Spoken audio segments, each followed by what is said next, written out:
we are going to go through an introduction. So I'll give you some info about me, why I'm talking on this subject, a process of planning your presentation, designing effective slides, which you'll kind of see represented in this presentation as well, a little bit of inception, I guess.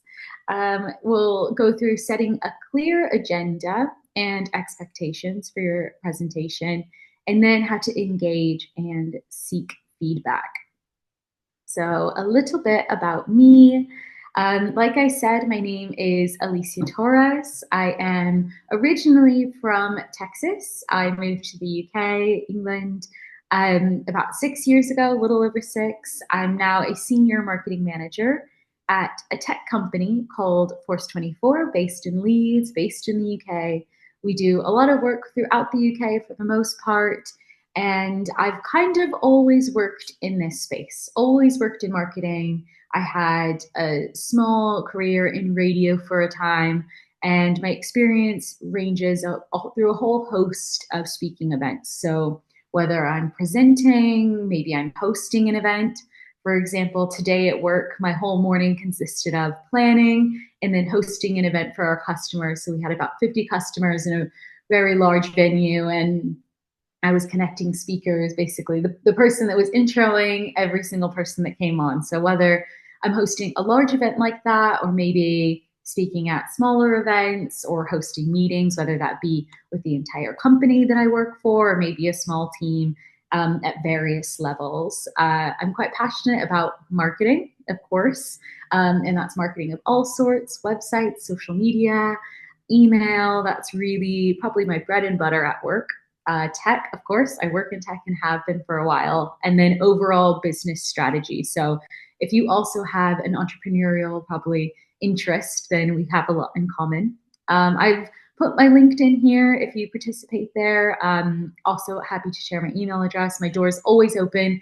I'm so happy to run through any conversation, or if you have a question that ends up coming up after this presentation, then feel free to reach out, post.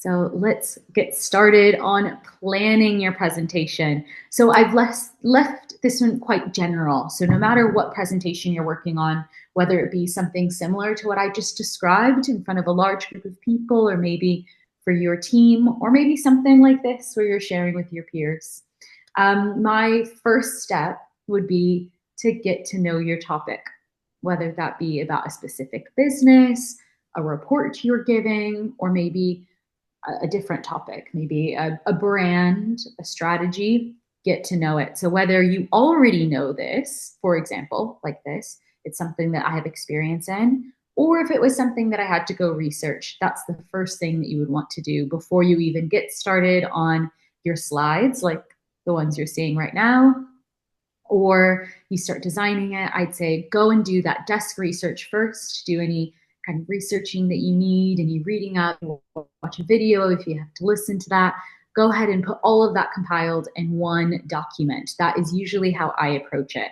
If it's a topic that I don't know, or maybe if it is and I need to put together some stats or something a little bit extra, I make sure to have all of that on one document, all my research in one place, just easy to access, maybe organized by topic, or organized by priority of what you really, really need to know about that. My second step would be knowing what you want to achieve by the end of your presentation. So do I want to make a decision by the end? Am I explaining something to everyone? And that's pretty much something that I look at every time, whether I'm meeting with my team and I have a presentation similar to this. I think by the end of that, do I just want them to have learned something from me and then I could speak back, or they could watch that presentation and then go off and maybe have enough knowledge about that topic where they could give the presentation themselves? Do I want to educate them and then them come back to me with something else? What's the main goal of it? And how do I make sure that that's consistent in all of the messaging, all of my slides, that we kind of get to that goal? Now, this step will come up again because you also want to communicate that to your audience. So for example, by the end of this, my goal would be for you to feel a little bit more comfortable, or be able to explain this is how you should give a presentation that is successful at work. That's our end goal here. So ask yourself, what is your best case scenario? What is my goal by the end of that presentation? And make sure that stays consistent, maybe within your research and then with all of the steps that follow. My third step would be to plan out that agenda. What are the key topics that I need to explain in order to achieve that goal? So if I'm explaining something, maybe I need to do an introduction. I need to explain why they should care about that topic. And then I'd explain, here's a few other points on like reinforcing that why they should care, how it works, what's probably the more like the meat to it, that foundation of this topic. Then the follow-up, kind of overviewing everything. And that's planning out the agenda. This is how this presentation would run. So for example, at the beginning, I explained my introduction. Then I'm going to tell you a couple of other points. And then at the end, we'd probably go back and review everything that we went through. So I want to make sure that that agenda is planned out, again, before I even get into designing the slides like the one that you're seeing right now. I want to decide, okay, how many points do I need to cover to make sure that they achieve that end goal? So that is where I start. And then the next step, which is the fourth, is sometimes the fun part. If you enjoy being creative, I really do. I like research. I do like actually presenting, but I do love designing my slides. So it's not just about using, of course, our favorite colors or our favorite designs, but also keeping in mind how visual it needs to be. If you're explaining something very complicated and you need maybe something engineering wise and you really need a lot of visuals, so you're explaining out a report to someone that has a lot of numbers and it would be a little bit easier to see in a pie chart maybe or a bar chart, and you want them to be able to see growth or maybe see loss and see that visual aid. So I want to keep that in mind. Other points to also think about is maybe their environment. We're going to speak on that one in a little bit, but are you doing a virtual situation like we are right now? I want to make sure my slides are very visually appealing. You can see on this screen. Today, for example, when I was hosting this event, it was a good sized TV, but a very large room where potentially my audience could be quite far back from the screen. So I had to keep in mind the text size, the designs that were going on it, maybe those visual aids like I just explained. I really want to keep that one in mind because what if someone is so far away, they might need that visual aid and get a little bit lost. So I'm keeping all of that environment in mind while I'm creating the design and seeking out any visual aids and possibly the amount of text that is visible on your slides. So that's what's making them really effective. There are some people, some presenters, a lot of them that I work with who don't really want a lot of text on the slide. In front of you, you see quite a bit. That's because we're virtual. And I know that you'd be able to, maybe if you wanted to see the recording or maybe you were sent the slide afterwards, you could read through it. You take time. I'm repeating most of what you're seeing already. However, in some events, you might see just one image and a few words, and that means the presenter is going to depend a little bit more on them speaking. But it just kind of depends on the kind of presentation you're giving. Are you giving a report? That one probably needs a lot of numbers. But if you're just kind of explaining a theory that you know is expressed a lot easier by speaking, that's how you're balancing out these designs. So choosing your slides. You're seeing a slide that was prepared on a piece of tech that I really, really like. It is called Canva. You'll see it in the bottom left corner of this slide. It's a circle with purple and blue, and it says Canva, and it makes creating a presentation very, very easy. You are presented with templates like the ones that you see on the right side. These are two different examples. The one on the left side that reads company profile presentation deck, that's actually the one that you're looking at right now. You might recognize a couple of those little blobs and those arrows going on. That's the template that I chose. So that means that I didn't sit here and maybe drag and drop everything. That meant that Canva created it. I chose that template and then I changed the colors around a little bit. The one on your right side is maybe a little bit more of a professional report type presentation. And that one has numbers that you're able to use, bar graphs, images that you can choose your own. Now, this one, I think it depends. If you have someone that's designing it for you, even better. But I'd say Canva and PowerPoint are the most user-friendly platforms to design your slides. So in the left corner, you'll see the red circle. That one's PowerPoint. You've probably seen this one before. It usually comes with most laptops, most computers. So Microsoft PowerPoint, a little bit I would say also user-friendly, doesn't give the same options like you see on the right side, but still they also give you templates so that you're not having to design everything. That can be a little bit overwhelming, I understand, if you've never created a presentation.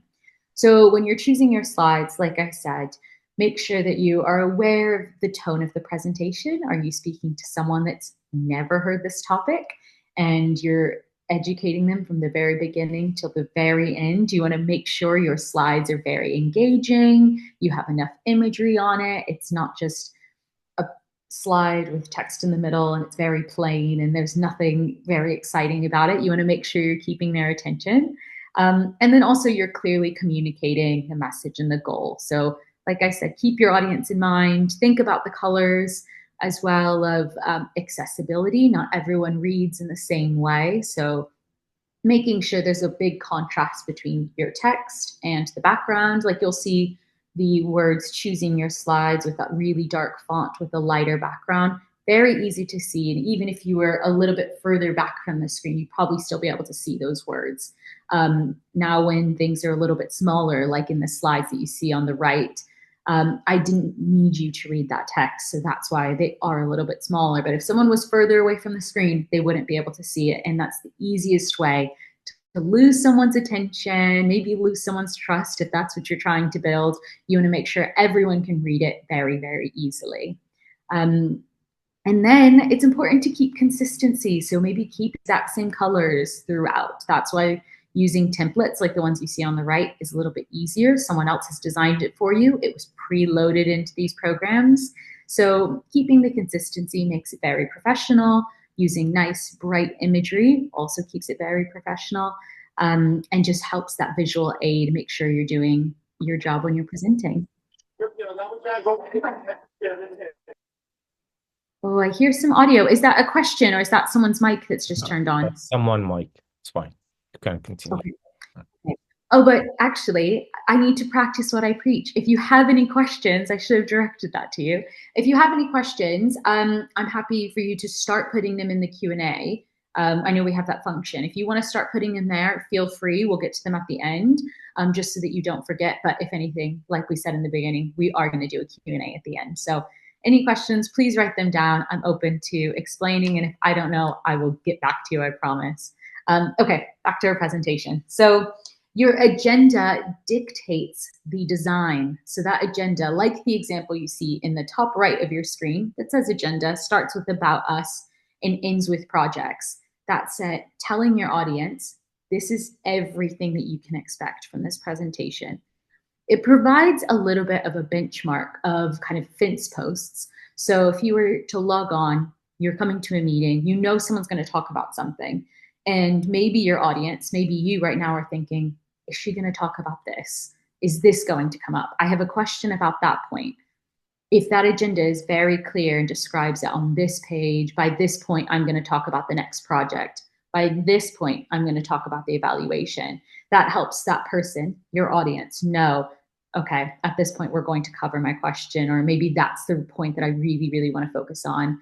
And then direct them, like I just did, there's going to be a Q&A at the end. So you're telling them exactly how you want them to participate in your presentation.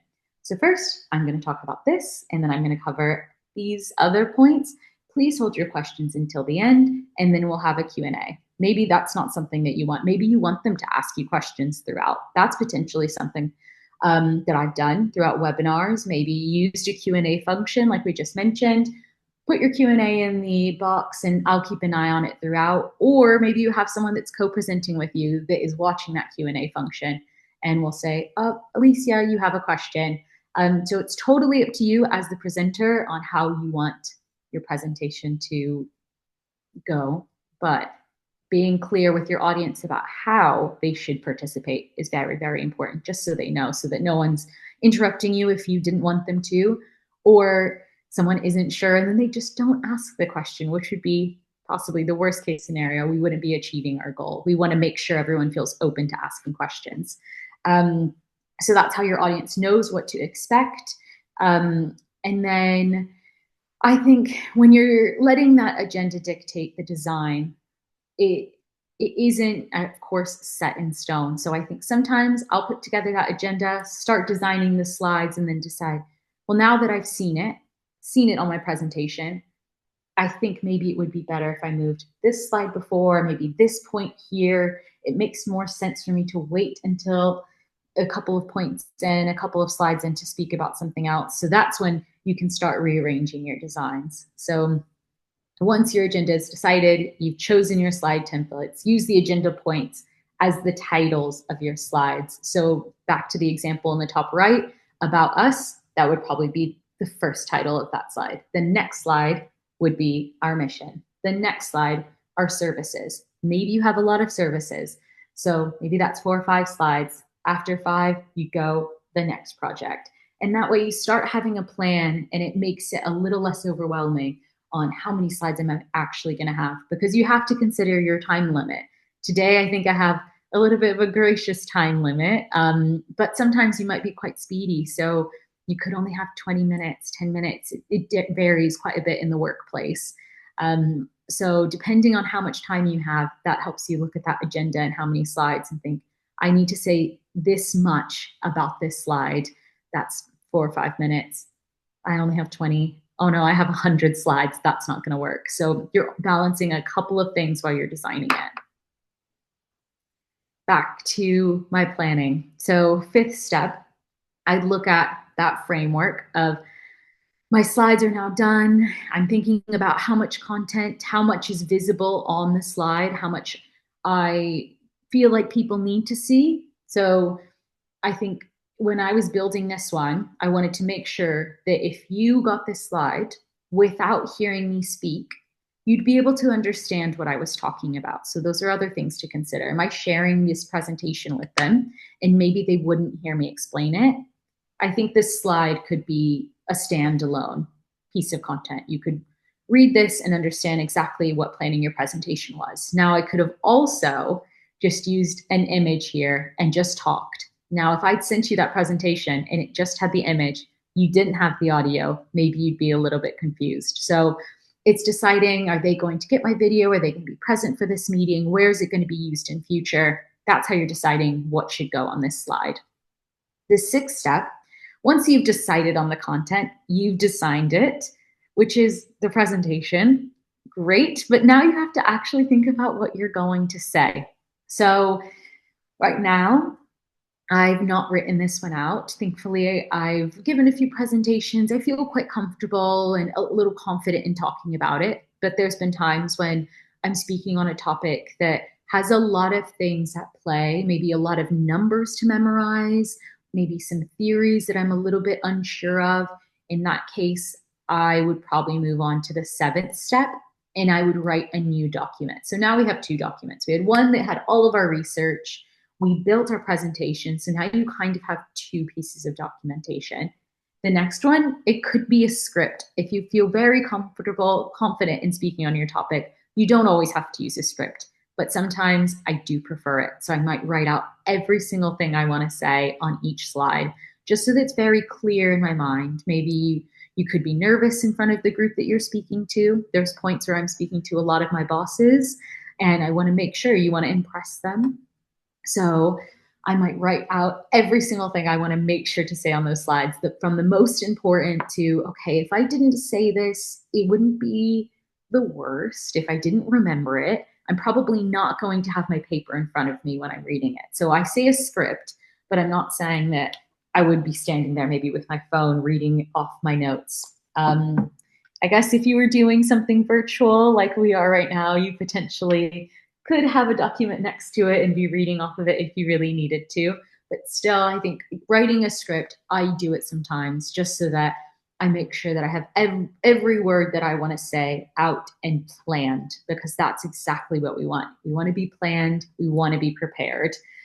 So if it's helpful for you, have that plan. And if you want to memorize it, then I think more power to you. I do that sometimes. If I'm getting in front of a big group, I'll memorize it and then I'll go on to the eighth step: practice and rehearse your presentation. Nothing's worse than putting all of that work that you already did, all of that research. You've got a beautiful presentation that you've taken time to design, and then you go to present and you can't remember exactly what you were going to say. The best way to perform better is to practice. So maybe you have a friend at home, maybe you have, I mean, I've done it before in front of a pet, just making eye contact with someone, just my dog, presenting to them. Or even, I know it's a little bit extra, but just because I really wanted to make sure I got it right and it was a lot to memorize, if you have a phone, there is a voice memo feature. You press record, you record yourself speaking, and then you listen to it back and make sure, okay, I hit every single point. I liked the way that I said it. I wasn't speaking too fast, or I was, and I know that I achieved that goal. Now, if you are very nervous, I don't blame you for doing that. I've done it before where I'll listen to myself back, maybe while I'm getting ready for that presentation, maybe on my commute on the bus. I've already recorded everything I want to say, put my earphones in, and just listen to the presentation back so that I feel really, really prepared and confident. So when you walk in that room, it isn't the confidence you're worried about. You just know that you can deliver all of your points and get to the goal that you really want to achieve. And it's also a good point to make sure that you're not missing any of that information that you'd researched about. So that was exactly what I said, how I prepare. I've delivered numerous presentations, like I said, on various topics with all different goals over the last 20 years. I started when I was very young doing presentations, doing a bit of public speaking, but it does take a little bit of time to get comfortable in front of other people, in front of or speaking in front of other people. It takes a little bit of time. No one's perfect just straight off. It's kind of like when you're in the gym and you're doing reps and you're building your muscles, right? You've got to do it over and over again, and then you see the results. So whenever I'm speaking at a large professional event on a stage or in a small meeting, this is what I do. Step 1 through 3, review my presentation, write a script, rehearse the script, make sure I read it out loud a few times if I can, and then memorize the structure and those key points so that I make sure to hit every single goal that I wanted to achieve, and that I need the audience to understand. Now it's time to present. You've done all of your background work. It's not always going to be, I think, that much effort, but if it's your first one, sometimes it will. Like I just gave that example of building a muscle. Sometimes you'll approach your presentation and it'll be so easy. You've done it so many times, you could probably do it in your sleep. But when it's time to present, whether you're speaking to a full stadium of people, a small meeting room, or maybe just your team, it's very important to give a proper introduction, explain who you are, why they're there, why you're there. Maybe if you need to build trust with them, you would explain why you have this experience, or I've been researching this for X amount of time, I studied this, my job is this. Share the agenda, like I said, going through all of the points so they know what to expect through the entire presentation. This is where I'm going to start. This is where I'm going to stop. Let them know the goal, if that makes sense. By the end of this presentation, I want us to be able to make this decision. By the end of this presentation, I'd like you to know this. So those are examples of those goals. By the end of this presentation, I'm going to share some data. You're going to know that data, and maybe you're going to give me a promotion. Maybe you're going to give me a budget that I need for this project. No matter what, you're making sure that's clearly communicated. This is what we want by the end. Or if you're kind of setting up another task. Now, by the end of this, we're going to plan the next meeting. Then tell them how they should participate. So should they write down their questions during it? Should they put it in the chat function if you're doing a virtual meeting? Should they raise their hand and you're fine with that? Or should they hold them until the very end? It's making sure that your audience is aware. This is how I prefer to run this presentation. Then after it, give them an overview of what you just covered. So it's almost like the agenda again. So if you remember at the beginning of this, I told you who I was, I built a little bit of trust to tell you why I have authority to speak on this topic.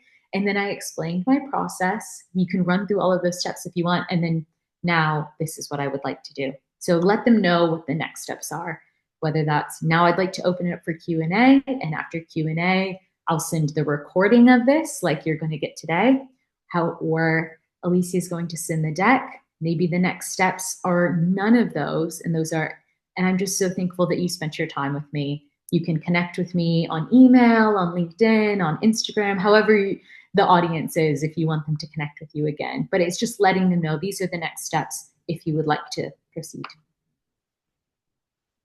And that is my presentation. So good luck on your presentations. If you're giving one soon or maybe in a year's time, you're going to be out there. I know this was very general. This was in any kind of situation, whether you're in the image that you see in front of you, in front of a work colleague, maybe you're giving a presentation just one-on-one to someone. I think they all do take a little bit of preparation, a little bit of organization, but like I said at the beginning and in the middle as well, if you prepare and the more you do it, the easier it's going to become. Please let me know if I can help at all. If you have any questions, I'm going to exit out of the presentation so I can see all of you again and join the Zoom.